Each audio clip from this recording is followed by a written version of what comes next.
assembly line in the Ford motor plant. What if there's no parts there? The car's moving down the line. The guy said, "God, the car keeps going, comes out the other end without a part." What if he stops to go to the bathroom and he didn't stop the line or didn't get anybody filling his space? There's things missing. The car comes out the other end with things missing. Now, ladies, I want you to think about this question I'm going to ask. This is for the ladies, but I want you men to listen. But ladies, how many of you had your OBGYN, or either he or one of his staff, a nurse, or even the secretary, when you first started going to him as a young woman, was there a time when he or one of his helpers spent 30 minutes with you or a group of women together, 10 women together, 20 women together, and told you how important it was for you to take your prenatal vitamins for 6 months before you get pregnant so you prevent birth defects? How many of you remember that conversation with your OBGYN? Raise your hand. It never happened. Because your cervix and your breast are the only thing he's interested in. Screening test for cancer and treating you for cancer of the cervix and the breast, because that's where all the money's at. He could care less about what happens to your babies.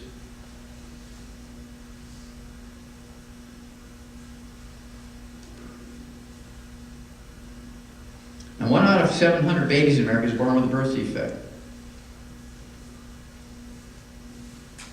And guess who has to pay for that? You. Guess who has to take care of this disabled child, this special needs child?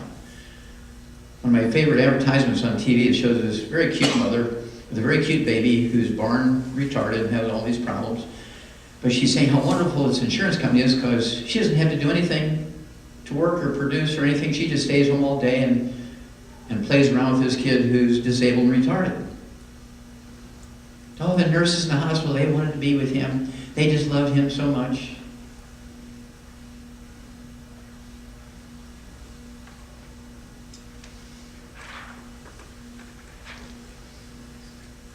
And some of these birth defects are sort of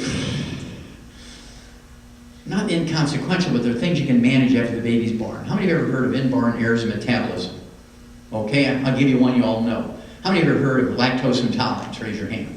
Okay, you can't take milk sugar. You can't eat cheese and ice cream and milk without taking the lactase enzyme right beforehand. Then you can go knock yourself out of that ice cream party. You have to manage it. Well, these inborn errors in metabolism are caused by the mother missing something in her diet at the moment when the machinery that produces this lactase enzyme in your pancreas and your intestine is being formed. If it's not there at that moment, if your baby goes down the line, can't make its own lactase.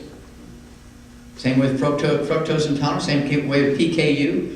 PKU, have you heard of PKU? That's when they stick the baby in the heel and they're born and they take a little drop of blood and they test it for phenylketonuria, which is the inability to break down an amino acid called phenylalanine into its safe breakdown pieces. Okay? And if you can't safely break it down, these unbroken down breakdown parts cause retardation. Well, you have to manage it, and so what happens here is any manufacturer by law who manufactures a food in a bag, a bottle, or a can, or whatever, that they have to add phenylalanine to the recipe for some reason, they have to put a warning on it. PKU patients, warning! This product contains added phenylalanine. And so if you have PKU, you got to be trained to watch for that label. And how many of you heard of type 1 diabetes? No, it's not genetic. It doesn't just happen. It's an inborn error of metabolism.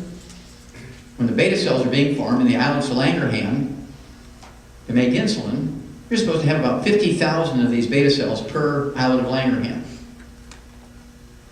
to have enough insulin. Well, when you have type 1 diabetes, you only have 5 or 10 instead of 50 to 100,000. Because Mama was missing this stuff that was required to make this machinery, okay, to make insulin. And you can manage it. The baby's born, you find out blood sugar is 900, he's passing out, you have to give him insulin. We can manage it. You see, that was caused by Mama not having all 90 essential nutrients before she got pregnant.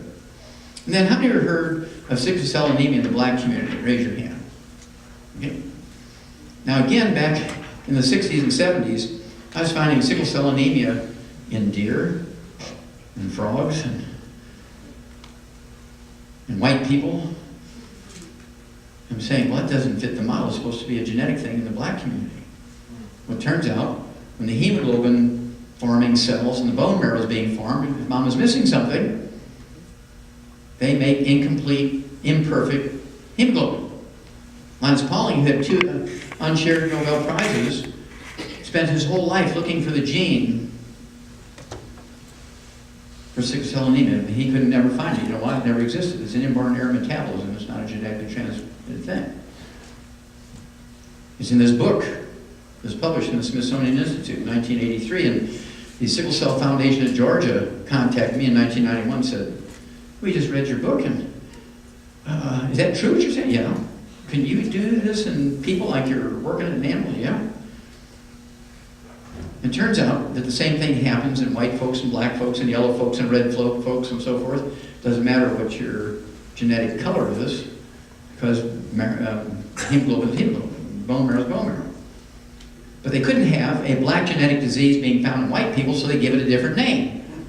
It's called thalassemia in white people. It's called sickle cell anemia in black people.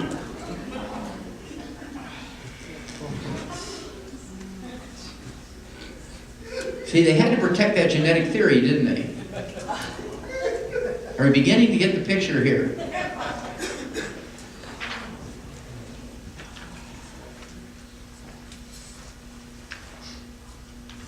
Same with Down syndrome. Down syndrome is not a genetic disease. It occurs in the first 2 or 3 minutes of pregnancy because of a zinc deficiency. And it's easily prevented. In the early stages, easily reversed. And about 12 years ago, I got a call from Lauren Knievel. How many of you ever heard of Evel Knievel, you know, the great daredevil? Well, his niece-in-law is named Lauren, and she called me up. She's one of our customers. I had never met her, but I knew she was one of our customers. And she told me, she said, "Doc, I'm in trouble. I had 2 beautiful pregnancies, no problem. But this pregnancy, I'm 2.5 months pregnant, and I didn't feel good, so I went to the doctor, and he listened to the baby, and had a very funny heart murmur, he says, which is common in babies with Down syndrome, because oftentimes babies will be born with a heart defect with Down syndrome, because it's also caused by a zinc deficiency.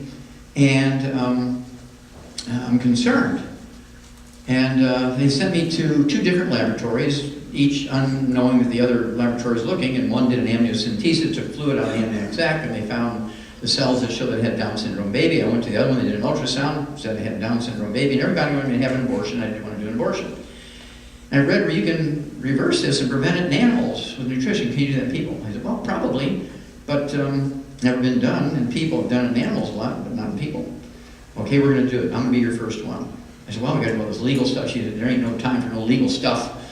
We're not talking about chemicals here. I already know. This is just nutrition. Okay, let's do it. So I gave her the 9 essential nutrients, 16 minerals, 16 vitamins, 12 amino acids, 3 essential fatty acids, and gave her some extra zinc. At the full term, 9 months, she had a perfect baby, no Down syndrome. I've done it to many, many embryos since then, but they got to be before that 91st day. After that, you got what you got.